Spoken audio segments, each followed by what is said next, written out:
Hey,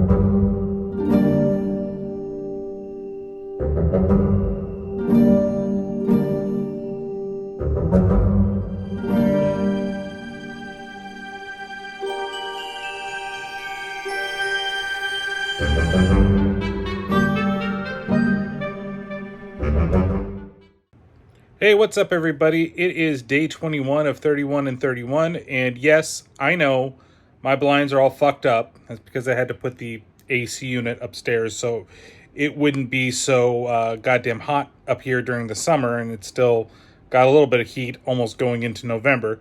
But today, I want to talk about not necessarily my messy ass room up here, but I want to talk about the film for day 21 of 31 and 31, which is, to me, it's a goddamn masterpiece in Coraline. This I talked about in the last episode, in the last little review that I did, where with the Corpse Bride, where it kind of was that type of movie where people were kind of expecting it to be the next Nightmare Before Christmas.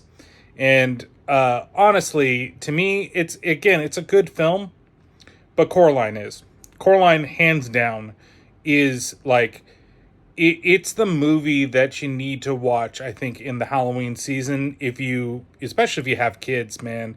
Even if you don't have kids, like Leica is just they're so goddamn good. Like I'm happy that I'm doing this, and honestly, the one of the main reasons for me doing this was this movie, because my cousin and Paranormal Pat, they had watched it and they're like, oh yeah, we watched Coraline for the first time, and I was like, that's a good idea. Like, oh, I should be doing this. Oh, like, yeah, make sure that I include this movie in the whole thing. And fuck, this movie is just, it never fails to make me smile whenever I'm watching this movie. It's just like, it's so goddamn magical. Like, I just don't know why, I get it. Maybe because when you saw it, if it was like the very first time that you saw it, you'd be like, it's not necessarily living up to the hype. But I remember seeing this in the theater for the first time and just being like wowed with the way that it looks, the way that it moves. And I said this on the last one too, where things that are like stop motion and stuff like that, like they really hold up. And it doesn't matter when you watch it, it's still like fucking beautiful. Like animation sometimes, there are certain studios, I'm looking at you, Studio Ghibli, where you can watch the movies and you just don't feel that, like, you don't feel the age on it. And then there are other movies, like when I watch Memories, where I really felt like it's age. Like, I'm like, yeah, this is definitely like late 80s, early 90s type of movie. And not saying that it's bad, but you can just feel that there's something about it that just makes it feel, it's like watching RoboCop on a very high-def TV, right? Where it's a good movie, it's still fun, but you can definitely feel its age. And I just don't feel that with stop-motion stuff. Like, it still is really beautiful and just a lot of fun. And the slight use of CGI to just accentuate certain things is just absolutely beautiful. Now, this is 2009 is when it came out. And I just, from the characters to the designs of everything to the way Coraline like grows within the movie, it's just like so many smiles when she first goes to the other world and she meets the other mom and the other dad and he's playing the piano, and John Hodgman does such a fantastic job for like the little bits that he does in this movie. But that little song he does about Coraline just like hits the right spots in like the deepest, darkest, blackest part of my heart. I'm like growing like 3 sizes too big when I watch this movie. I just don't know. I find this movie so just beautiful and magical whenever I watch it.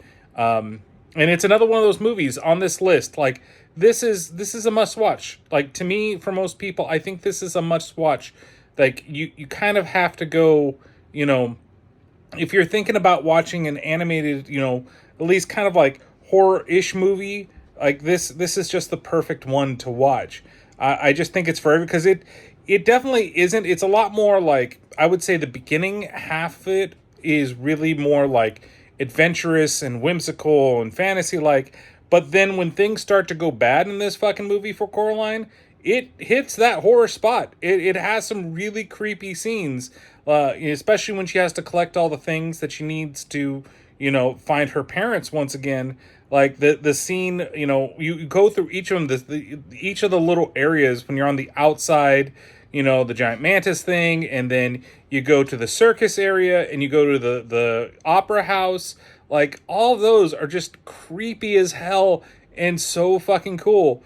I I love this movie. I love this movie so much. And, are there things that maybe don't translate as well? Maybe Coraline's a little bit of a wise ass little kid. Yeah, I get it. And there's a couple of things that are just like, oh, in terms of story pacing and stuff like that. But just overall, it just makes you feel good and it makes you feel magical. Yeah, go watch it. Solid 5 out of 5 bastard black cats, because he is a little bastard. Even though, Keith David, he's right most of the time. Fucking love Keith David too. Man, his voice is like fucking butter. I could just listen to him read a fucking phone book. A lot of people say that about Morgan Freeman. Keith David, for me, I could listen to him all the time and watch him fight Roddy Piper constantly. I'll watch that scene again and again and again. So, I don't know what's next. We'll figure it out. There's a couple of weird ones that I think are on the list, and we'll just have to see where we go. I know we're going to be going back to some anime at some point, and then there's some weird ones that I found on Tubi that we'll have to see what goes on with those ones.